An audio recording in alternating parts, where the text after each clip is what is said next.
If 15 years ago I'd approached every business on the planet and said, I'm going to give you a platform, which by the way is free, you don't have to pay a cent for, that's going to allow you to reach an unlimited number of people, and they are actively going to be searching for information on how to do whatever, you would say that's impossible.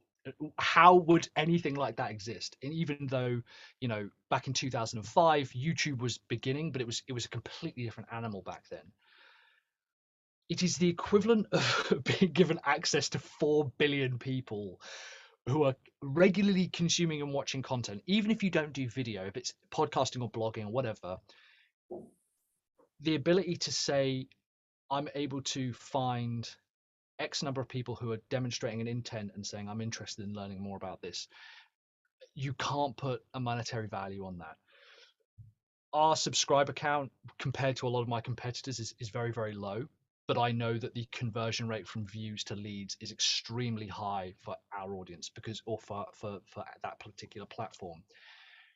I think a lot of people get into social media and content marketing thinking that the metrics to follow are views and subscribers and blah blah blah blah blah. It's not. It's not at all.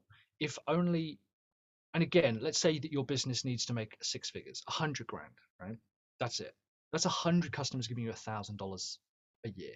So that's less than what, 80 quid a month, Yeah. right? For 100 customers. If I had one video that said, hi there, my name's Mike Killen.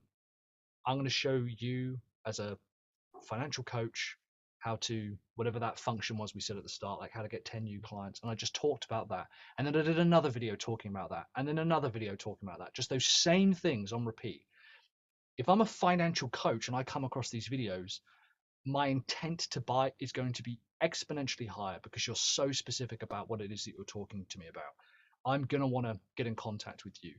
The sales calls that I have now, when we're selling $4,000, $5,000, $8,000 products, $20,000 coaching programs, or whatever it is, they are infinitely smoother and faster because people have got to know me through my video content. It's free, it can be repurposed, it lives there forever.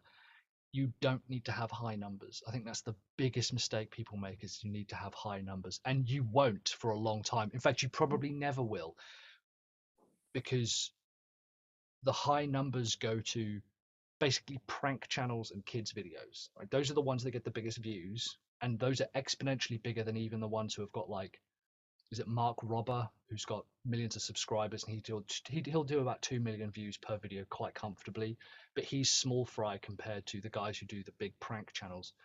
Those guys have a completely different monetization strategy, so looking at them is wrong. Instead, if you could just have even 500 people who regularly watch your content and think, man, Natasha seriously knows what she's talking about when it comes to, producing blog content based around audio rips or whatever. Like, you couldn't get better marketing than that. And for the sake of doing it for free and being uncomfortable on camera for a bit, like, if anyone's interested, go back to my earliest videos and you'll see first of all, I'm in my mum's house, right? Poor lighting. I think I'm wearing a shirt, which is not me at all. It's all wrong. But no one cares about any of that stuff now. They just want to watch the stuff that's relevant to them today. And if I had to start a business again from scratch, the first thing I would start doing is creating content specific to my market, because it just exponentially pays for itself over and over and over. So that's what I would say. Yeah.